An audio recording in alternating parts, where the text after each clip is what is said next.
Sir आज हम बात करना चाहेंगे मोहतरमा बेनज़ीर भुट्टो की 72nd सालगिरह के हवाले से। प्लीज़ कुछ कहिए। बहुत बड़ी शख्सियत है पाकिस्तान की और उनका पाकिस्तान की सियासत में बहुत बड़ा रोल है। और वो जब पाकिस्तान आई तो वो यहाँ शहीद होने के लिए आई थी। उन्हें इतला थी कि उन पे अटैक होगा और उससे पहले साना कारसाज हुआ कराची में, उन पे अटैक हुआ, उसमें शी न्यू इट कई ऑलरेडी। लोग शहीद हो गए। और ये परवेज़ मुशर्रफ का मार्शल लॉ था। और उन्हें कहा गया कि आप पाकिस्तान नहीं आएंगी, उन्हें इतला थी। मतलब शी हैड अ हंच कि अगर वो आती हैं तो एनीथिंग इसके कुड बी। दौरान मेरी उनकी मुलाकात हुई, मैं आपसे वो शेयर करता हूँ। प्लीज़ वो बताइए। बड़े गवाह हैं इस मुलाकात के।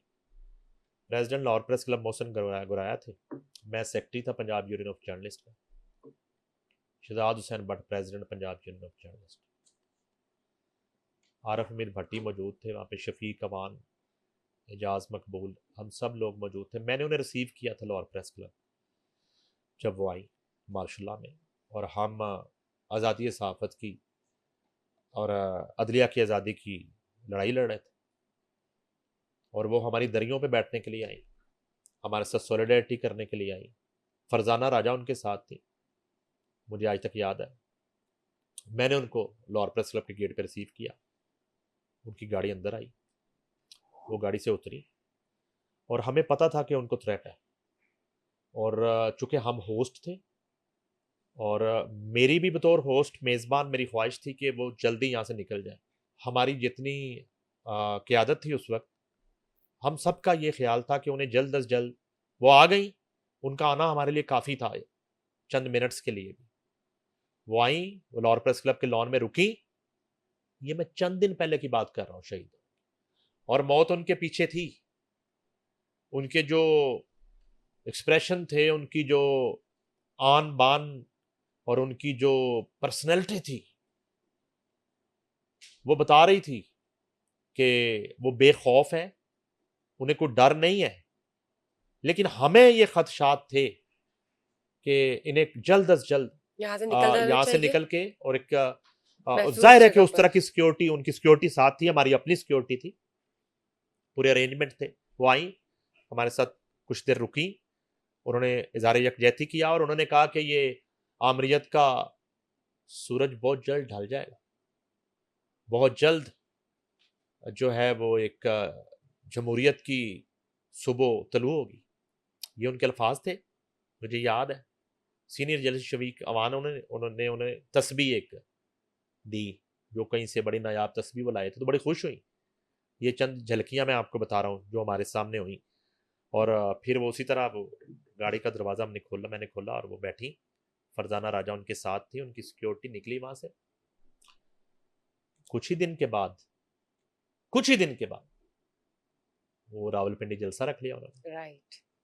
और ये उनका आखिरी जलसा था। और बड़ी शान के साथ वो मक्तल में पहुंची और उन्होंने वो स्पीच की। और बड़ी यादगार स्पीच है। और उसका लुबेलवाब यही था कि मैं मरने आई हूँ और इस कौम के लिए, इस मिट्टी के लिए मैं कुर्बानी देने के लिए तैयार हूँ। और वो ये करके, और हार पहने हुए उन्होंने, और ब्लू ड्रेस है, वाइट दुपट्टा है, और वो उतरती हैं नीचे।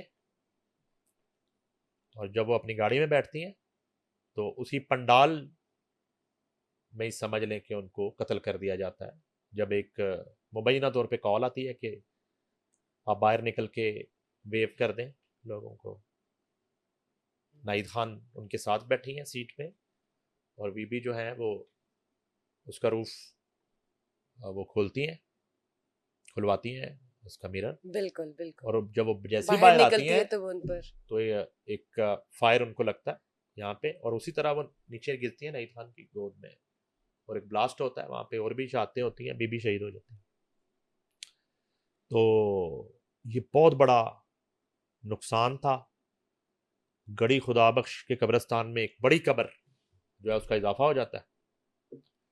जुल्फ़कार अली भुट्टो, मुर्तज़ा भुट्टो, नुसरत भुट्टो और उस ख़ानदान का और शहीदों का जो कब्रिस्तान है उसमें एक बड़ा मज़ार बन जाता है और बेनज़ीर भुट्टो शहीद हो जाते हैं। तो बड़ा रोल है उनका पाकिस्तान की सियासत में यकीनन पूरी और दुनिया जानती है। जमहूरियत के क़याम में और इस मुल्क की तरक्की में। तो यकी हम उनको आज के दिन की सालगिरह है और हैप्पी बर्थडे मोहतरमा बेनज़ीर भुट्टो शहीद। और उम्मीद करते हैं कि बिलावल भुट्टो ज़रदारी जो हैं उनकी लेगेसी को कंटिन्यू उनकी करें, लेगेसी उनका को नाम कंटिन्यू रोशन करें। यस वो उनके जो बच्चे हैं बाकी।